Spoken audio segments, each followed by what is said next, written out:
Hai, Josh di sini. Inilah cara Amerika Serikat memusnahkan seluruh angkatan udara Iran ketika operasi Epic Fury dimulai pada 28 Februari 2026. Pasukan AS-REC dan Israel memulai operasi militer terhadap rezim Iran. Setelah berminggu-minggu persiapan, ratusan pesawat Amerika Serikat dan 200 jet pasukan pertahanan Israel mengudara. Rincian masih samar, namun pesawat Israel dikerahkan dengan menyamarkan niat mereka. Amerika Serikat menyerang dari selatan, Israel dari barat, dan jet Israel memutar lewat laut sebelum masuk wilayah udara negara lain. Mereka berkumpul untuk melancarkan serangan besar yang sangat terkoordinasi dan dilancarkan serentak ke Iran. Armada udara harus lebih dulu melumpuhkan kemampuan Iran menembak jatuh mereka. Iran sangat waspada terhadap kekuatan udara barat dan memiliki jaringan pertahanan udara luas. Perang 12 hari Israel-Iran pada 2025 membuktikan pertahanan udara Iran bisa ditekan secara lokal oleh peralatan barat modern. Pertahanan udara Iran menggunakan sistem rudal permukaan ke udara Bafar 373 versi lokal dari S-300 Rusia. Bafar 373 merupakan sistem pertahanan udara jarak jauh utama Iran. Untuk ancaman di ketinggian rendah hingga sedang, Iran mengoperasikan sistem rudal permukaan ke udara Mersat dan Kodair. Kader adalah versi bergerak dari Mersat, dirancang untuk bergerak cepat dan menyergap pesawat musuh di lokasi tak terduga. Meskipun memiliki banyak sistem pertahanan udara, jaringan pertahanan udara Iran sendiri secara luas dianggap rapuh, dengan banyak titik kegagalan yang dapat melumpuhkan upaya regional untuk mempertahankan diri dari serangan. Dalam perang 12 hari, Israel cepat meraih superioritas udara penuh, sehingga bisa beroperasi bebas bahkan di atas Teheran. Ini mengejutkan pengamat global yang selama ini khawatir soal pertahanan udara Iran. Namun armada udara tetap tidak mau ambil resiko. Meski F-22B2 dan F-35 mungkin bisa beroperasi bebas, di atas Iran, sebagian besar kekuatan sekutu berupa pesawat generasi keempat untuk menghancurkan angkatan udara Iran. Pertama, pertahanan udaranya harus dihancurkan. Serangan diawali operasi siber besar-besaran oleh Komando Siber dan Komando Luar Angkasa menargetkan sensor dan komunikasi Iran. Operasi siber justru menargetkan mata rantai lemah dalam infrastruktur digital Iran, bukan menyerang target-target individual secara langsung. Ini melemahkan kemampuan rezim berkomunikasi atau membangun gambaran sensor yang jelas. Operasi siber tidak bertujuan sepenuhnya membutakan atau membuat musuh tuli. Bahkan kemampuan Amerika Serikat pun sangat diragukan bisa sejauh itu. Sebaliknya, AS berusaha membingungkan dan memperlambat respons Iran. Unit pertahanan udara individu akan mengandalkan sensor lokal, bukan data jarian. Komandan lokal tidak dapat mempertahankan komunikasi waktu nyata untuk koordinasi pertahanan. Secara regional, Amerika Serikat mengubah satu masalah besar jadi banyak masalah kecil. Tembakan resmi pertama dalam perang berasal dari rudal Tomahawk dan senjata jarak jauh yang diluncurkan dari darat, seperti rudal Precision Strike baru milik Angkatan Darat atau rudal PRISM. PRISM menggantikan rudal taktis Angkatan Darat MG-140 ATCMS. Ukurannya lebih kecil sehingga HIMARS dapat membawa dua rudal. Rudal ini tetap memiliki daya ledak sama, namun jarak dan kecepatannya lebih tinggi. Tomahawk diluncurkan dari kapal-kapal Amerika Serikat dan diyakini juga setidaknya satu kapal selam kelas Ohio yang telah diubah untuk membawa rudal jelajah. Kapal Arsenal kelas Ohio membawa 154 Tomahawk, cukup untuk menghancurkan seluruh pasukan musuh. Dari ratusan Tomahawk yang ditembakkan, satu Tomahawk hitam menarik perhatian dunia karena tertangkap kamera saat ditembakkan kapal Amerika Serikat. Gambar tersebut secara resmi dirilis oleh CENTCOM dan ini merupakan sinyal yang jelas bahwa Amerika Serikat ingin dunia tahu bahwa mereka sedang menembak. Jenis rudal yang benar-benar baru, Maritime Strike Tomahawk, dapat menargetkan kapal musuh dan lapisan hitamnya, kemungkinan merupakan bahan penyerap radar untuk menghindari pertahanan armada musuh. Serangan jarak jauh awal menyasar situs radar tetap atau unit bergerak yang dipastikan satelit dan pengintaian lain sedang berada di posisi tetap. Awalnya, yang pertama kali disasar adalah radar pengawasan area luas berfrekuensi rendah untuk memberi peringatan awal serangan udara. Dengan terbang rendah, Tomahawk sulit terdeteksi dan memperpendek waktu siaga komandan Iran. Seorang warga Irak merekam sekawanan rudal Tomahawk terbang sekitar 100 kaki di atas kepala dalam sebuah video. Beberapa rudal ini diarahkan ke radar frekuensi tinggi dan baterai rudal sistem pertahanan udara. Dengan radar jarak jauh buta, pertahanan udara Iran hanya punya sedikit waktu merespon serangan rudal berkelompok. Semua indikasi menunjukkan pertahanan mereka gagal mencegat target yang seharusnya bisa dihentikan. Sasaran berikutnya adalah pusat komando, kendali, dan pangkalan udara berisi pesawat tempur siaga. Target ini diserang dengan rudal Tomahawk dan Prism. Prism sangat efektif membuat lubang besar di landasan pacu, sehingga pesawat musuh tidak bisa terbang. Serangan ke pusat komando dan kendali juga sangat berhasil.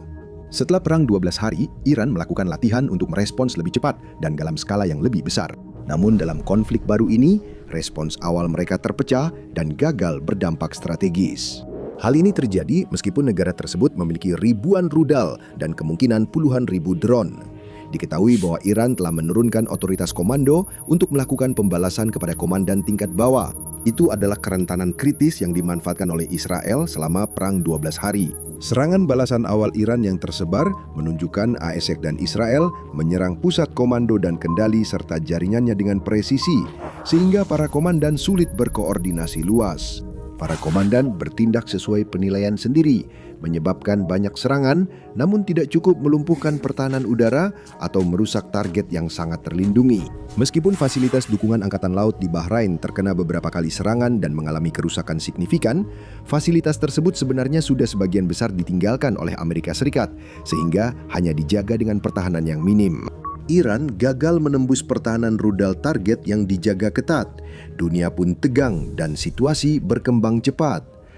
Pastikan untuk like, share, dan subscribe agar selalu update atau sekedar mengalihkan perhatian saat ada kekacauan. Selanjutnya, platform siluman menembus wilayah udara Iran dengan situs pertahanan udara utama yang rusak atau hancur. F-35, F-22, pembom V-2, dan drone siluman mulai membuka jalur untuk pesawat non-siluman. Armada siluman Israel dan ISREC fokus menuntaskan target yang lolos dari serangan rudal awal, menyerang ancaman yang tingkat bahayanya lebih rendah. Sasaran komando dan kendali sekunder diserang secara presisi oleh jet tempur siluman, sementara B-2 melaksanakan misi rahasia yang diduga menargetkan sasaran Iran paling dijaga. F-22 kemungkinan melindungi F-35 dan B-2 menjadi pembunuh siluman yang seolah menantang jet tempur Iran manapun untuk lepas landas. Sementara itu, F-35 melakukan serangan lanjutan ke pangkalan udara, secara presisi menghantam masing-masing pesawat dengan bom berdiameter kecil dan menghancurkan hanggar tempat pesawat disimpan dan siap digunakan. Puluhan pesawat Iran hancur di hari pertama. Ketidakmampuan pertahanan udara Iran menembak jatuh satu pun pesawat tampaknya membuat Angkatan Udara Iran enggan mencoba melakukannya sendiri.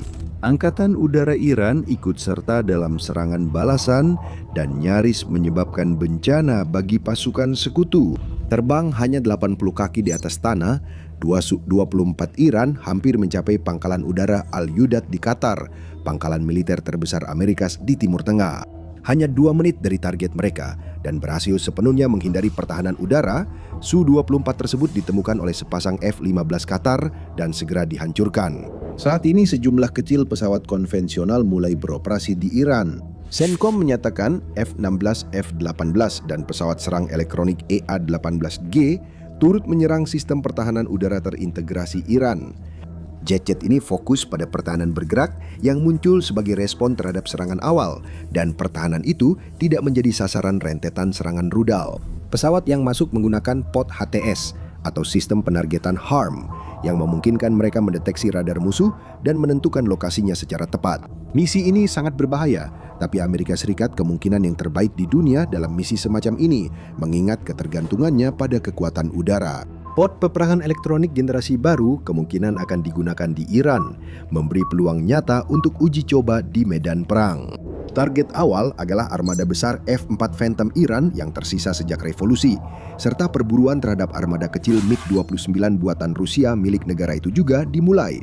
Jet-jet terbaru ini menjadi ancaman terbesar bagi Angkatan Udara Sekutu. Pesawat latih yang dikirim ke Iran saat mereka bersiap untuk membeli jet Rusia yang lebih modern, Yak-130, dapat menjadi ancaman bagi pesawat pengebom atau pesawat serang. Namun, F-35 Israel segera menghancurkan pesawat Iran setelah lepas landas. Namun, aspek paling menyakitkan dari kehancuran Angkatan Udara Iran adalah perburuan armada F-14 Tomcat mereka. Dibeli sebelum revolusi, F-14 tetap jadi ancaman besar hingga kini.